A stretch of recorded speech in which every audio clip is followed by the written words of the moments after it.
Hello, नमस्कार दोस्तों। आज हम डीएलएड परीक्षा जो 28 अगस्त 2023 को हुई थी उसमें संस्कृत विषय की आंसर की के बारे में बात करेंगे कि कौन कौन से प्रश्न आए, उनके क्या क्या उत्तर है। उसमें पहला क्वेश्चन है, ह्री धातो लोट लकारे उत्तम पुरुषे एक वचने रूपम अस्ति। कि ह्री धातु का उत्तम पुरुष लोट लकार में उत्तम पुरुष एक वचन है, तो क्या बनता है? हराणी। आगे हम बात करें, चारते खालिस्तान समास है बहुती। इसका मतलब च अर्थ में कौन सा समास होता है? तो हम एक सूत्र होता है चारते द्वंद्व। चारते द्वंद्व अर्थात इसमें हो जाएगा ऑप्शन है सी कि च अर्थ में द्वंद्व समास होता है। कर्मधारय से भेद अस्ति। कर्मधारय का भेद है, तो कर्मधारय का जो भेद है, कर्मधारय का भेद है द्विगु। क्या होगा? द्विगु। द्विगु जो समास है वो कर्मधारय का भेद होता है। आगे हम बात करें, अणुवल प्रत्यांतस्य उदाहरणम नास्ति। अणुवल प्रत्यांतस्य उदाहरणम नास्ति। अणुवल प्रत्यय अंत का उदाहरण नहीं है। तो हम जानते हैं अणुवल, अणुवल में जो वो बचता है उसका अक होता है। अक होकर के शब्द उसमें जुड़ जाता है। जैसे चई, चई में अक प्रत्यय जुड़, अणुवल का वो का अक होकर के चाय का बनता है। मुद धातु में अणुवल का वो जुड़ करके वो का अक होकर के मोद का बनता है। उसी प्रकार रोध का बनता है। तो फिर बचा चोरे। चोरे में अणुवल प्रत्यय नहीं हुआ है, ऑप्शन डी हो जाएगा इसका। आगे है, द्विगु समासस्य उदाहरणम नास्ति। द्विगु समास का उदाहरण नहीं है। तो द्विगु समास अर्थात संख्यावाची जो उदाहरण होते हैं वो द्विगु के होते हैं। जैसे दशानन है। दशानन में क्या है? 10 आननानि यस्य से। 10 आनन है जिसके वह, मतलब ये शब्द रावण के लिए प्रयुक्त होता है, इसलिए इसमें बहुव्रीहि समास है। ये द्विगु का उदाहरण नहीं है। बाकी पंचवटी, त्रिभुवनम, शताब्दी, क्योंकि पंचवटी पंचानाम वटानाम समाहार है। त्रिभुवनम त्रियानाम भुवनानाम समाहार है। शताब्दी शतानाम अब्दानाम समाहार है। शताब्दी, ये सब द्विगु के उदाहरण है। आगे आता है, तुम्हारा नाम क्या है? इतस्य संस्कृतेन अनुवाद स्यात्। इसका संस्कृत अनुवाद बताना है। तो इतस्य संस्कृत अनुवाद होता है त्वय नाम किम। क्या आएगा? त्वय नाम किम। आगे इसी प्रकार हम बात करें तो अशुद्ध शब्दस्य नास्ति। अशुद्ध शब्द नहीं है। तो अशुद्ध शब्द जैसे लता, लता नहीं होता, ये होता है लता। लता ये होता ही नहीं है लता शब्द में।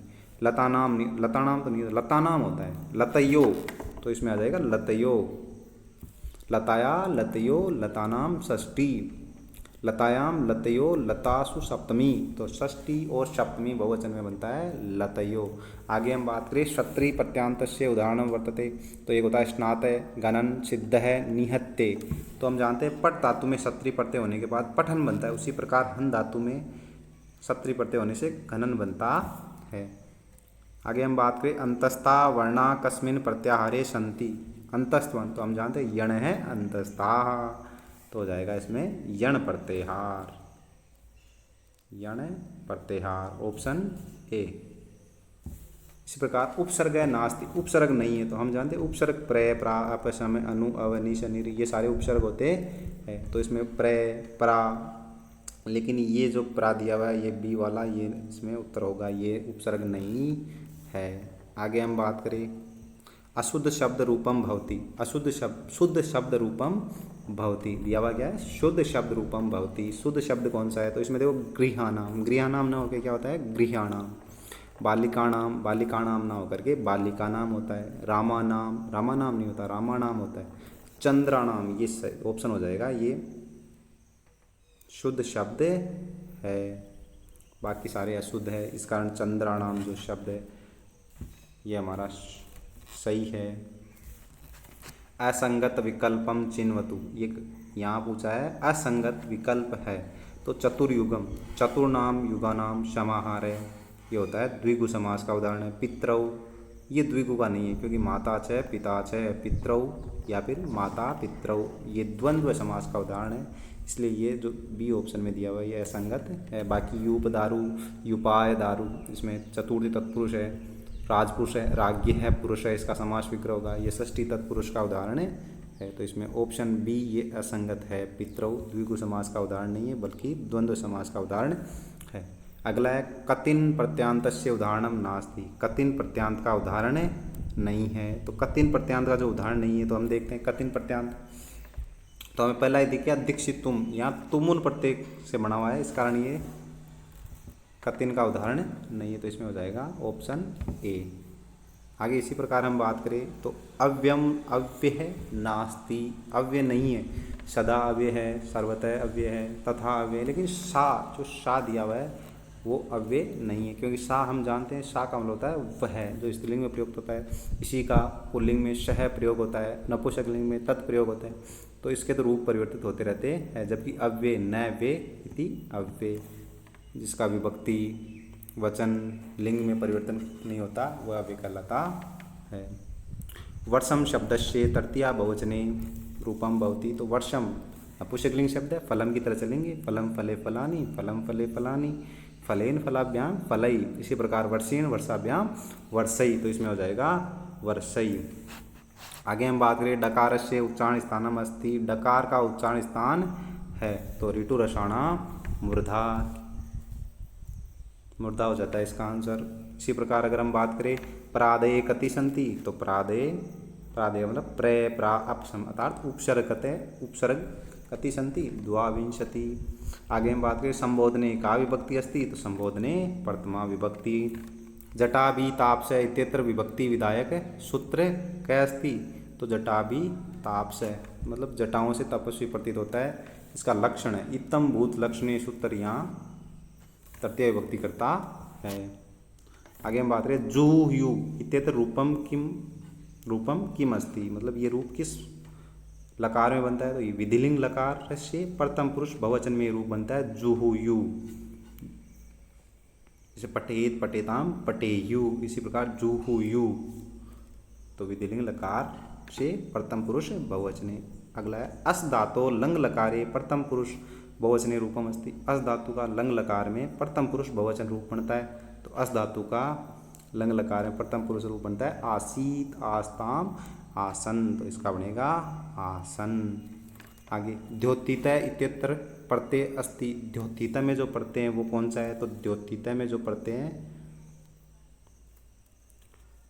द्योतित में जो प्रत्यय हैं वो हमारा कत प्रत्यय है।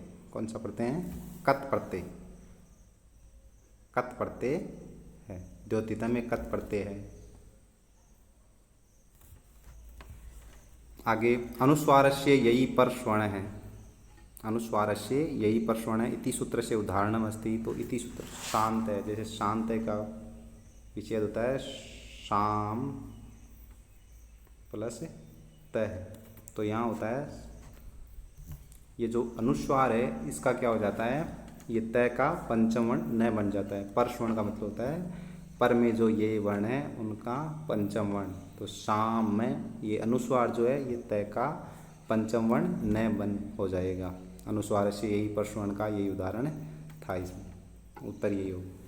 आगे हम बात करें तो वर्दी संदेह उदाहरणम अस्ति, तो उनमें चार ऑप्शनों में से एक आया था कृष्णोत्कंठ्यम, तो उसका उत्तर हो जाता कृष्ण प्लस ओत्कंठ्यम, कृष्णोत्कंठ्यम।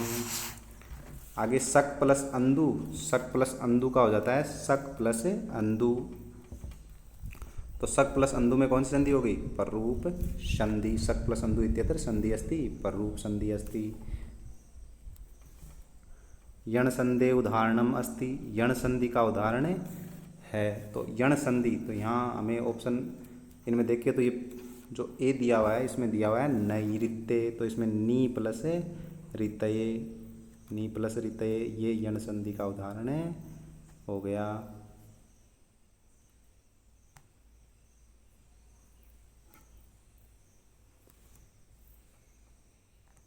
आगे एच्छत, एच्छत इत्यत्र धातो लिंग वचने का अस्ति। एच्छत इसमें इच्छ धातु हो गई, तो ये पूछा है लिंग वचन का अस्ति, तो इसमें इच्छ धातु से, इच्छ धातु से लंग लकार प्रथम पुरुष एक वचन में एच्छत बनता है। आगे इसी प्रकार स्वागतम, स्वागतम में क्या बनेगा, तो स्वागतम, स्वागतम इत्यत्र उपसर्ग अस्ति। स्वागतम में उपसर्ग सु, उपसर्ग सु प्लस आगतम अच्छा आगमन, तो यहाँ सु के ऊ का यण संधि होकर के स्व बन जाता है और आ करके स्वागतम, आगतम, स्वागतम बन जाता है। तो स्वागतम में कौन सा हो गया, सु।